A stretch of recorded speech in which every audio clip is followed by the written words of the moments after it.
One of the most important things about photography, street photography or any photography, is learning composition. And composition can sometimes be a bit daunting to people because there's so much involved.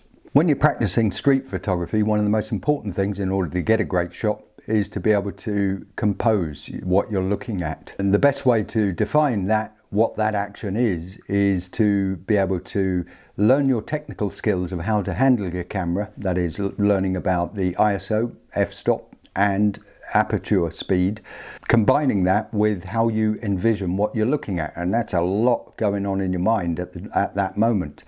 But of course, that's something that takes time to learn, and then it takes years to get it right.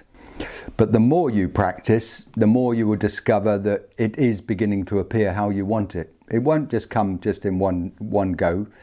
Knowledge of composition does come through practice, but what is that practice? That practice is the practice of technical skills with your camera, and it's also the practice of ever more understanding what is it that you envision and how you can literally visualize that in your mind, that type of thing. Are you looking for color or black and white shots?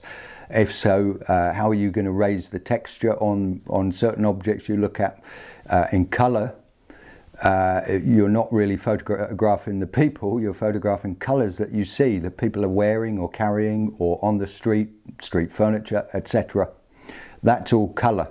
And it might be the combination of people moving around and creating the shapes and forms that add to and also create more complex compositions. So knowledge of composition really does firstly come through practice, but it is also this combination of technical skills and what you envision. So how do you develop your own vision of what you want to photograph and how you want your photos to come out? What's the outcome? The best way to do this is to study your own photos critically, but with a balanced attitude, and not telling yourself that you're rubbish or anything, but rather look for the good stuff and look for the mistakes and be honest about the mistakes and find out what went wrong. How did you make this mistake? It might be lighting, it might be too shallow depth of field, and therefore you're not including everything in focus in order to create a good composition out of something that obviously might need a deeper sense of vision. The other way to practice your own vision of what you want is to really look at a lot of other people's work. And that includes painters and photographers, and ask yourself questions about how did they achieve what you're looking at, and look at things that you like very, very much. And sometimes I do this, and that is I come across a photo that's been taken by somebody who apparently is a very good photographer. And sometimes I look at something and I see the work of a photographer and I don't really like their work. It doesn't mean it's wrong. It means I don't get it. That's what it means. But I can look at it and ask myself, okay, so what is it that other people think is good about this photography? And very often I see it's composition that makes it strong. And the technical skills behind the composition have made it work. So when you study the work of other people, slowly but surely you'll develop your own vision of what you want to achieve. Don't be so quick to make decisions when you look at the work of some really great photographers and you think, oh, I want to photograph just like that person. Don't want to photograph just like that person. Take something from everybody, all the great photographers, and all the, some great photographers out there on the internet. You can find them everywhere and you will recognize them when you come across their work. Part of it, one reason why you can think that they are somebody who's quite advanced, is you see a consistency of quality.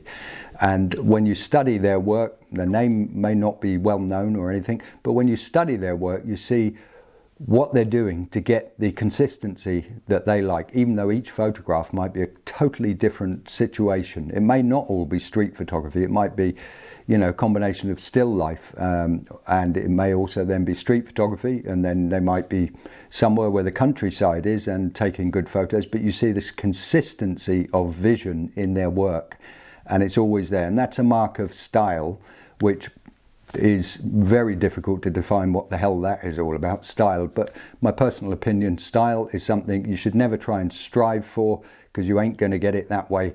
It's something that will turn up as you develop your knowledge.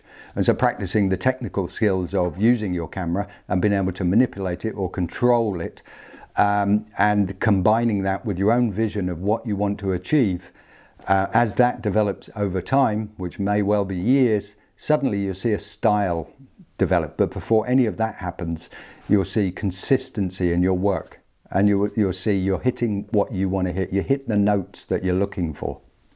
So the outcome of practicing both vision and technical skills with your camera will lead to a situation where you constantly develop and you see the improvement that you're making.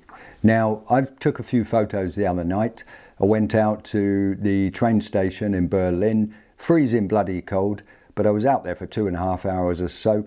And I started taking some photos that I've been thinking about very much. And the way I was thinking about it was, I know that at the train station, there are these lovely doorways where there's about, I think there's about 5 doors, and they lead into the station. And it's dark, but there's light in the station, and then there's sort of darkness on the street outside. It's quite dark, actually.